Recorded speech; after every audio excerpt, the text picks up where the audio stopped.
Heather Valgas at NMX in Las Vegas, and joining me is Eric Hitter from WordPress. Eric, thank you for being here. Oh, my pleasure. So everybody knows WordPress. It's been used not just for blogs, now it's being used for many different websites. Business entrepreneurs, large companies are using it.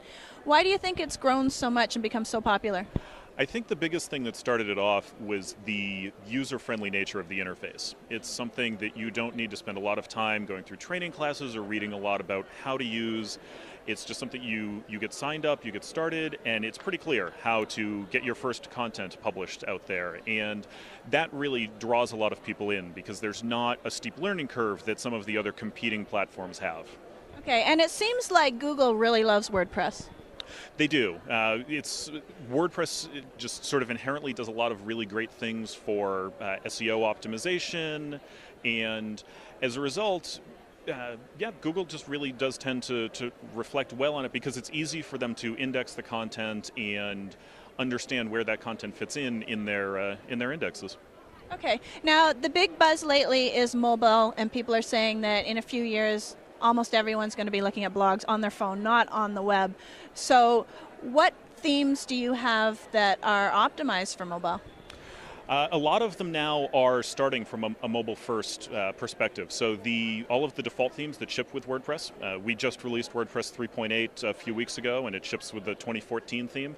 That is a fully responsive theme. So it's going to look great on your tablet, your phone, your desktop. And that is for a lot of the themes, both that ship with WordPress and that other companies are releasing. They are starting off with that. So it's difficult, it's becoming more difficult rather, to find a theme that is not optimized for mobile in that way. It really, because that is the trend, the theme shops recognize this and they're building their themes with that intent. And the same thing goes now for WordPress core itself. With 3.8, the entire admin interface is responsive. So you can use it to make changes to your content, publish new content from your phone and your desktop, and you're using the same interface in both situations. Okay, so what does a 2014 theme have that 2013 did not have? So 2014 was built as a magazine-style theme.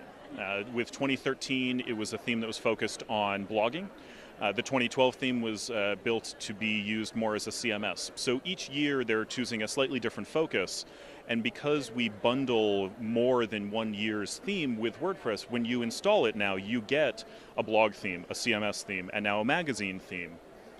So that's 2014 was built specifically geared towards magazines. Okay, and magazine theme is something that's very appealing across the board because people tend to like it's a nice clean look, good for images, Absolutely. That sort of thing. Is that why you decided to do it? Yeah, that was really the intent there. And again, because the two themes prior to that were not geared so much towards that, this is a theme that really does thrive with big, beautiful images in there. Includes a built-in slider for that sort of magazine style, getting all of your content or a lot of your content featured and in front of users. It was just sort of the direction they decided to go this year because it is such a contrast from the two prior years' themes. Yeah, and how would it compare to a premium magazine theme? So 2014 is actually based off of what was a premium theme we offered on WordPress.com. So was built to compete with those and has a lot of the features that you get with other premium themes. It has that featured content ability with sliders and things. And so really, the designers and the developers took a look at what other magazine themes were doing and tried to bring in some of those key features as well. So I'd say it stacks up fairly well. Okay, so for online publishers who might be using a different platform and maybe considered WordPress but weren't really convinced that that's the way they should go, what would you say? Switching over to WordPress it can be a really easy process. There are a lot of importers out there for bringing your content in from other services. There are companies that do this a lot and are out there to help move your content over. So it can be something that is daunting because you've got a business built around it, but there are so many companies and people out there within the WordPress community who are just really passionate about getting people onto WordPress. So certainly no shortage of people to help you make that transition over. And that's the biggest thing that puts people off, is they're just afraid that it's going to be a long, laborious process, very complex.